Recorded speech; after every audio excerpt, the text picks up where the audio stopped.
नर्मदे हर हम पहुंच गए माई के तट पर। सुबह सुबह का यह दर्शन है और स्थान देख रहे मेरे पीछे बाजीराव पेशवा समाधि स्थल। और सुबह एकादशी का यह दर्शन है।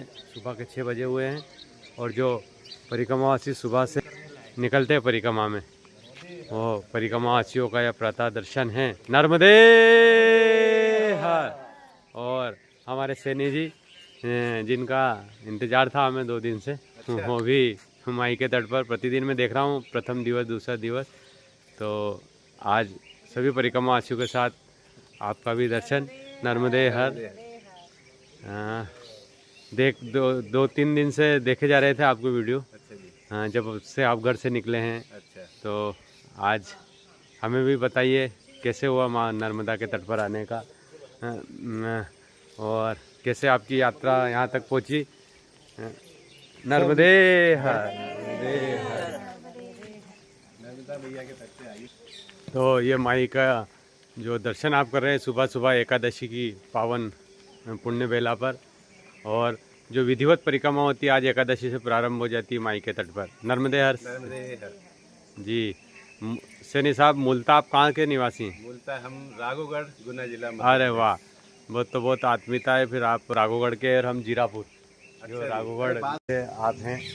तो कैसे विचार बना कि नर्मदा परिक्रमा के बारे में आपको पहले से आप जानते थे माई के बारे में? माई के बारे में मैं परिक्रमा का नहीं जानता था पहले, लेकिन इसके पीछे एक बहुत ही अद्भुत और एक चमत्कारिक कारण रहा यहाँ आने का जी। और कारण ये था कि हम लोगों ने पहली बार 12 ज्योतिर्लिंग और 4 धाम की यात्रा की बाइक से दोनों ने जी। तो हम लोग माई के किनारे आए जी। पहली बार दोनों साथ में जी। उनकी इच्छा हुई कि माई में स्नान करते हैं। उस समय बरसात का समय था तो हम डर रहे थे कि जगह जगह क्या घाटों पे जाना उचित नहीं रहता है बरसात में। इसके बाद फिर हम स्नान नहीं कर पाए पहली यात्रा में, और फिर इस साल भी हम लोगों ने 12 ज्योतिर्लिंग की यात्रा की। तो हम लोग फिर से पहुँचे माई के किनारे, और जब यहाँ आते थे तो अद्भुत अनुभूति होती थी जी। और यहाँ आने के बाद फिर इनका बस एक ही जी कैसे माई में स्नान करें जी।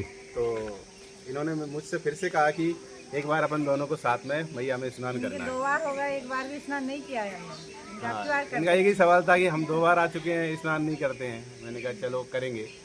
फिर दुर्भाग्य से उस समय भी हम लोग स्नान नहीं कर पाए और पूरी यात्रा करके पहुंच गए। हम लोग जब भी कुछ बात करते थे कि अपन ने ये जगह गए हैं, यहाँ दर्शन किया, तो ये बस एक ही सवाल करती थी कि स्नान तो किया ही नहीं जी।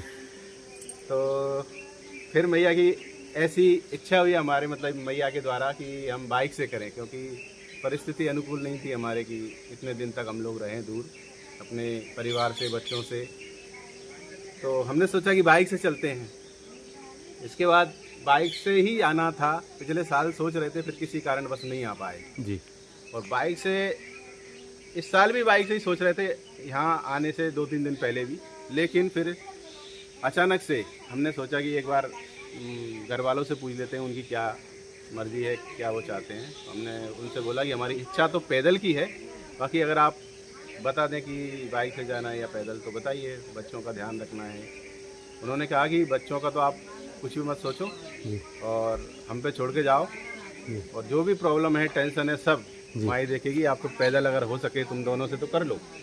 मैंने कहा हम तो कर लेंगे, बस यही है कि जो बाहर की समस्याएं रहती है सांसारिक, तो इस तरह से हम मैया की कृपा से निकल लिए दोनों। परिवार में और कौन है? परिवार में छोटा भाई है, बहू है, मम्मी पापा हैं, बच्चे हैं। आपके बच्चे कितने छोटे हैं? बच्चे, छोटा वाला जो है 6 साल का है जी। तो जितनी करी आने की उसके साथ जिद तो करता है। इतने दिन बच्चे माता पिता को छोड़ने को जाता है तो इस वजह से तो हम लोग क्या है, वो स्कूल जाता है ना, उसको लेके भी आ जाते हैं हम, वो चल लेता।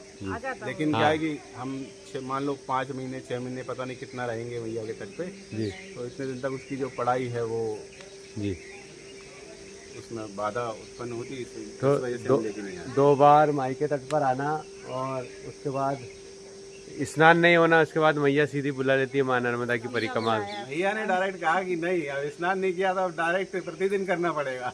जी जी जी। तो यूँ कहें कि आप इनको लेके आए कि ये आपको लेके आई मैया की परिक्रमा के लिए? वो तो दोनों का ही सही इसका हो तो गया उसमें। कैसे कह सकते हैं, मतलब इच्छा तो मेरी भी है हाँ और इनकी तो बस वही थी जो मैंने आपको बताया। हाँ मैया स्नान ने भी- बोल दिया, शायद मैया की ऐसी रही होगी कि आप 2 बार आए, इतने मतलब यहाँ पे भ्रमण किया, दर्शन किए, लेकिन जब स्नान नहीं किया तो अब आपको अच्छे से स्नान करवाते हैं। चलते हैं ना परिक्रमा मार्ग भाई, अपन चर्चा करते हुए। तो ये 2 बार की यात्रा जो थी आपकी ज्योतिर्लिंग वाली, उस समय क्या था? ज्योतिर्लिंग की यात्रा काई से की थी आपने? बाइक से की थी बाइक से, और दोनों बार इस तट पर आना हुआ था जी। आज जैसे यात्रा का आपका दूसरा दिवस है, तीसरा दिवस है, तो चौथा दिवस। प्रथम दिन कहाँ विश्राम हुआ हम था? लोग क्या है, सोच के चले हैं। रुके थे, वो अन्य क्षेत्र आश्रम है ना, यहाँ का। हाँ यहाँ तो है। हाँ पहले दिन आप मोटक्का रुके हो? पहले दिन बोलटक्का रुके थे, दूसरे दिन टोकसर रुके, तीसरे दिन यहीं रुके थे आपके गांव से 1 किलोमीटर पहले। अच्छा, कहाँ करिया? नहीं कांकरिया नहीं, ये अभी रावरखेड़ी से खेतों में बना है ना, अभी नया नया पहले, ये। हाँ जो बना है हमारे पे।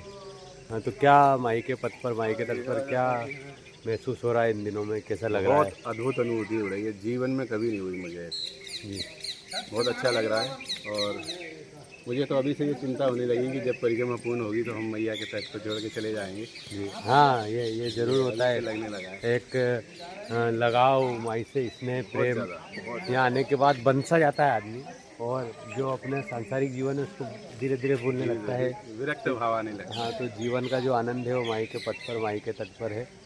तो नर्मदा परिक्रमा रवि यूट्यूब चैनल द्वारा मैया से यही प्रार्थना कि आपकी यात्रा मंगलमय हो, आपका परिवार घर पर सभी आनंद में रहे, ऐसी मैया से प्रार्थना। मात श्री नर्मदे नर्मदे है। आली बुजुर्ग। आप तो अब आपको मैं कांटेक्ट नंबर आप मुझे दे। अभी मैं तो स्नान करूँ उसको। तो स्नान करना का बाद। पहला भी लगा अरे। नहीं सकते। हाँ शुभ नाम रवि। सोनी। जीरापुर लिखूं कि यहाँ लिखूं, बताओ आप। जीरापुर लिख लो, जीरापुर और नर्मदा भक्त लिख लेना। नर्मदे हर एक जयकार लगा देना सभी जाके। घंटी हरदा जिले से लगी 2 घंटे से रावेर।